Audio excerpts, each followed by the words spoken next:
मोदी कथा हेले Putin phone करी प्रधानमंत्री मोदी कथा होइछंती रूस राष्ट्रपति व्लादिमीर पुटिन। पहलगांव आतंकवादी आक्रमण को तीव्र निंदा करिथिबा सहित तांको सहित आलोचना करिछंती।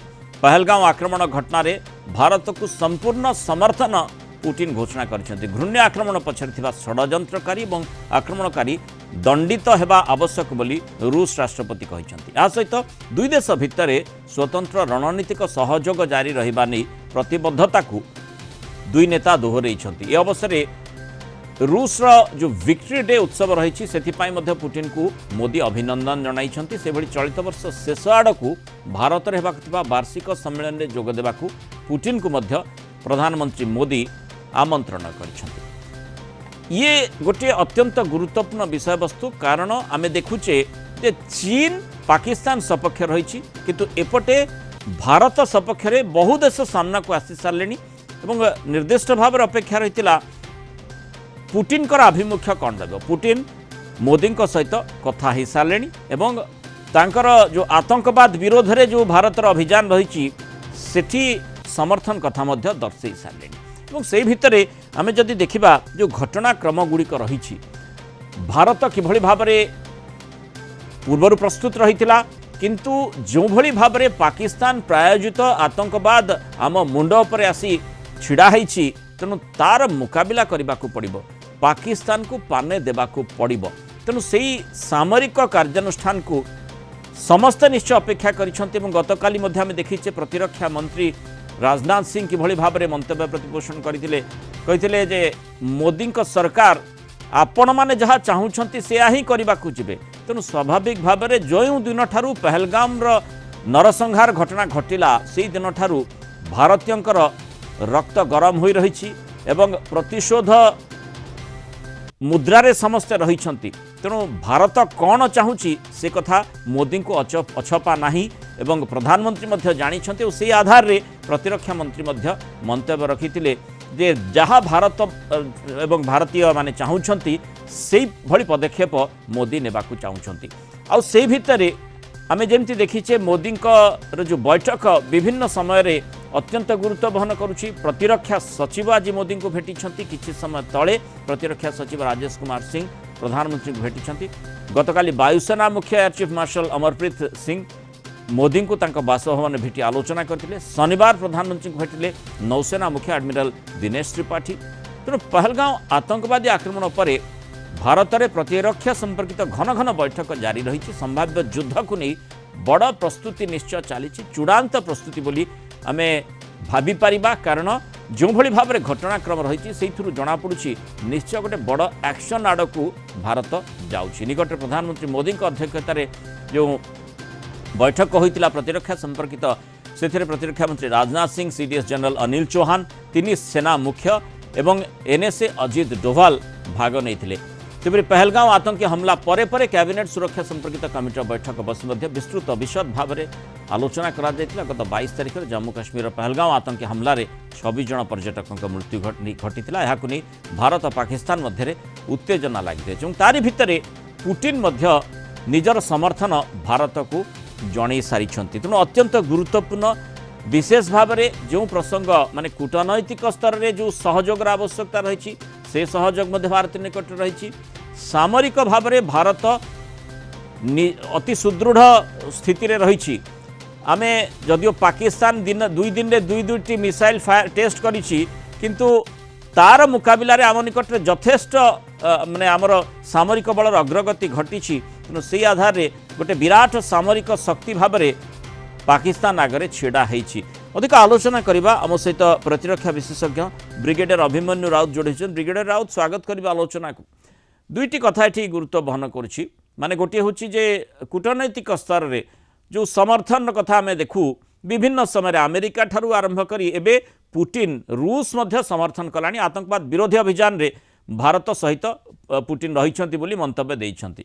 ये माने किछि समय तलर कथा। ता सहित जो भली घटनाक्रम आम देखुचे बारंबार मोदी सहित बैठक होची। बैठक पुणी किए करुछन्ति जो भली भाव में प्रतिरक्षा सचिव सहित सचिव आज मोदी को भेटी सहित बैठक करिछन्ति।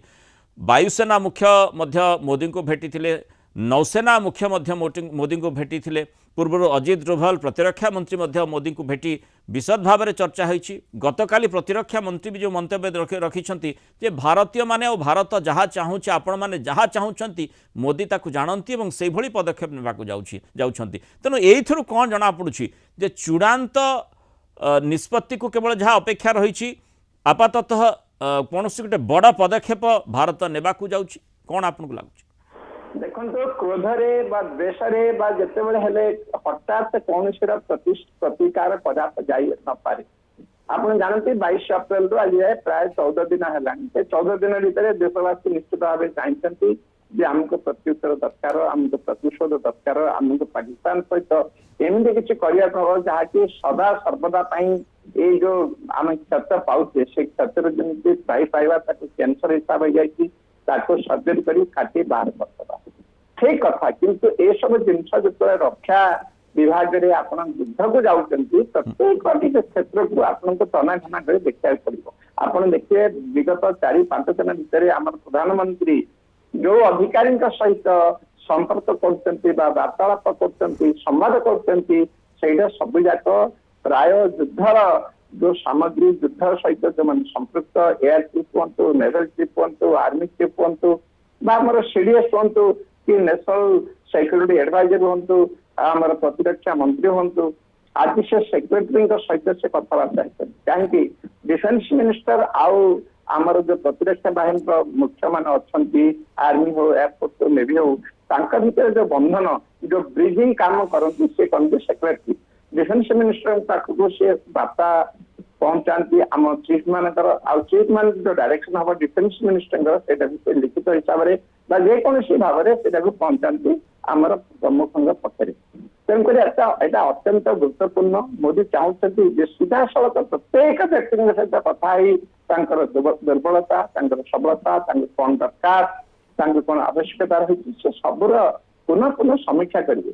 ब्रिगेडियर आउ गोटे कथा आसूची जे किछि समय तले पुतिन मोदी सहित फोन जोगे कथा होती समर्थन भी दर्शे जे आतंकवाद विरोध में भारत जो लड़ई जारी रही से भितर कहते जे जो माने पहलगांव रे जो नरसंहार प्रक्रिया रे सामिल रही आतंकवादी विरोध में कड़ा कार्यानुष्ठान नियाजिबो से दिगरे मध्य निजर समर्थन पुतिन दर्शे।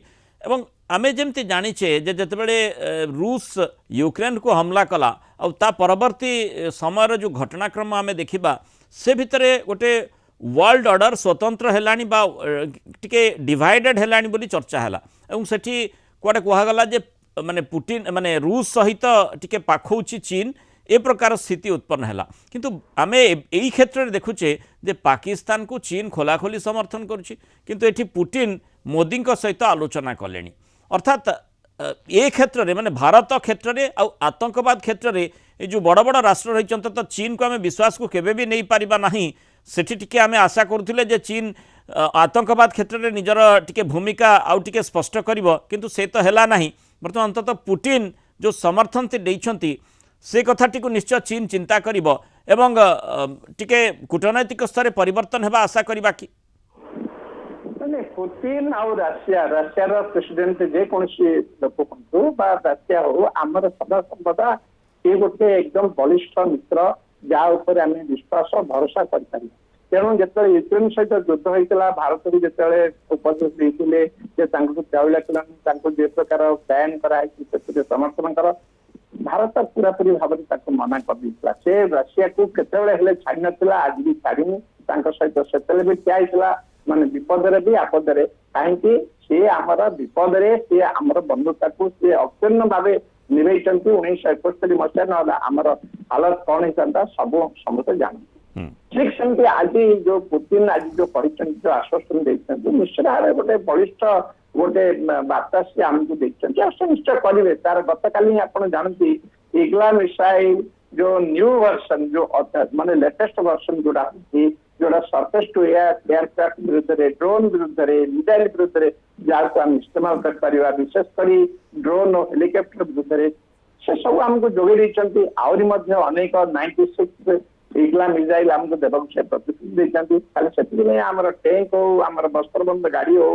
ଆମର ଉଡାଜାହାଜ ଅନେକ ପ୍ରକାର ଉଡାଜାହାଜ ଲଢୁଆ ଜାହାଜ ସେ ସବୁର ଉତ୍ପାଦନ ଓ ତାର ଯୋଉ ସ୍ପେୟାର ପାର୍ଟ ପ୍ରାୟତଃ ସେ ସବୁ ରାଶିଆରୁ ଆସେ। ବର୍ତ୍ତମାନ ଅବଶ୍ୟ ଆମେ ସ୍ୱାଭିମାନ କୁହନ୍ତୁ ବା ଆତ୍ମନିର୍ଭର ଭାରତ କୁହନ୍ତୁ ଆମେ ତିଆରି କରୁଛେ, କିନ୍ତୁ ଆଜି ବି ବହୁତ କିଛି ଅଛି ଯୋଉ ଆଧୁନିକ ଅସ୍ତ୍ରଶସ୍ତ୍ର ଯାହାକୁ ଆମେ ଏବେ ବି ରାଶିଆଠୁ ପାଇପାରିବା। ଆପଣ ଜାଣନ୍ତି ଇସ୍ରାଏଲ ତ ଆମର ସଦାସର୍ବଦା ସିଏ ମଧ୍ୟ ଗୋଟେ ଅତ୍ୟନ୍ତ ବଳିଷ୍ଠ ମିତ୍ର, ଭରସାଯୋଗ୍ୟ ମିତ୍ର। ତେଣୁ ଯେତେବେଳେ ରାଶିଆ ଆଉ ଯେତେବେଳେ ଇସ୍ରାଏଲ ଆମ ସାଥିରେ ହେବେ କଣ ଭୟାବହ ପରିସ୍ଥିତି ପାକିସ୍ତାନ ହବ ତାହା ଜାଣିବା କଥା।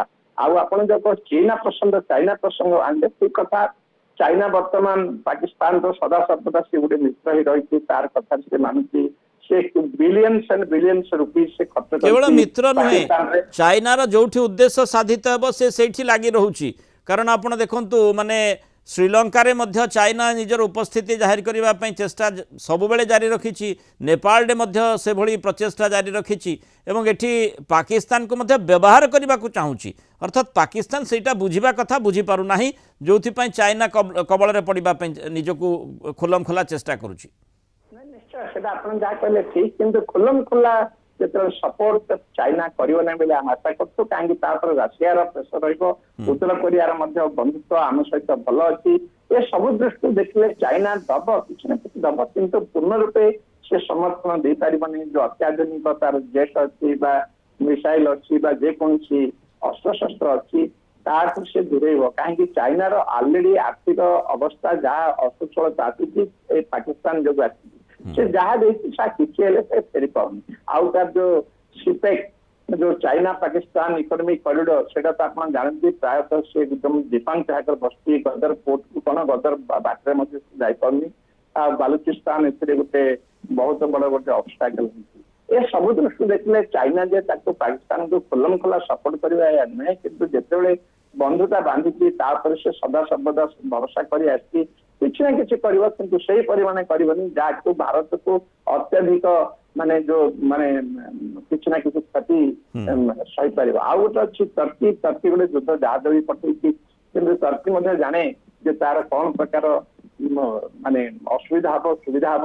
ସେଇ ଅନୁସାରେ କେତେବେଳେ କହୁଛି ମୁଁ କିଛି ଦେଇନି, କେତେବେଳେ କହୁଛି ମୁଁ ତାଙ୍କୁ ଶିକ୍ଷା ଦେବା ପାଇଁ ତାଙ୍କୁ ଟିକେ ମାନେ କେମିତି ଡେପ୍ଲୟ ହବ ସେଇଟା ଦେଖେଇବା ପାଇଁ ଏସବୁ ସେ କହି ଆସିଛି। ତେଣୁକରି ବର୍ତ୍ତମାନ ପାକିସ୍ତାନର ବିଶ୍ୱ ଦରବାରରେ ପ୍ରାୟତଃ କେହି ମାନେ ଏମିତି କେହି ବନ୍ଧୁ ନାହାନ୍ତି ଯାହାକୁ କିଛି ଆଖି ବୁଝି ତାଠୁ ଆର୍ଥିକ ବା ସାମରିକ ଅସ୍ତ୍ରଶସ୍ତ୍ର ବା ସୈନ୍ୟ ସାମନ୍ତ ସେ ସବୁ ଛାଡନ୍ତୁ, କମ୍ ସେ କମ୍ ମାନେ ଗୋଟେ ଆଶ୍ୱାସନା ମଧ୍ୟ ପାଇବାର ସ୍ଥିତିରେ ସେ ନାହିଁ।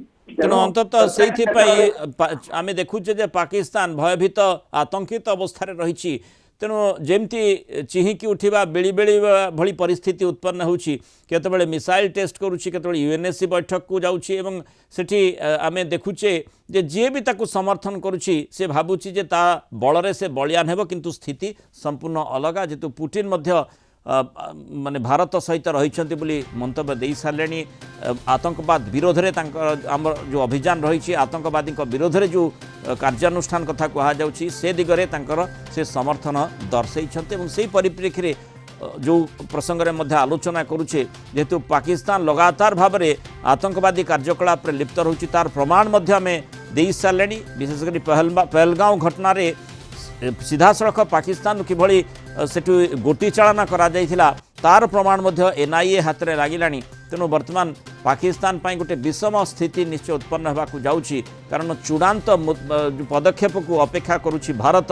ଏବଂ ମୋଦିଙ୍କ ସହିତ ଯେଉଁ ଘନ ଘନ ବୈଠକ ବିଭିନ୍ନ ପର୍ଯ୍ୟାୟରେ କରାଯାଉଛି, ମାନେ ବାୟୁସେନା ମୁଖ୍ୟଙ୍କଠାରୁ ଆରମ୍ଭ କରି ନୌସେନା ମୁଖ୍ୟ ଏବଂ ଯେଉଁ ସିଡିଏସ୍ ପ୍ରତିରକ୍ଷା ମନ୍ତ୍ରୀ ଏବଂ ପ୍ରତିରକ୍ଷା ସଚିବ ଅନ୍ତତଃ ଗୋଟେ ଚୂଡ଼ାନ୍ତ ନିଷ୍ପତ୍ତିକୁ ଫାଇନାଲ ଭର୍ଡିକ୍ଟକୁ ଅପେକ୍ଷା କରାଯାଇଛି। କ'ଣ ନିଷ୍ପତ୍ତି ପ୍ରଧାନମନ୍ତ୍ରୀ ନେଉଛନ୍ତି। ବହୁତ ଧନ୍ୟବାଦ ବ୍ରିଗେଡିୟର ଅଭିମନ୍ୟୁ ରାଉତ ଆଲୋଚନାରେ ମତାମତ।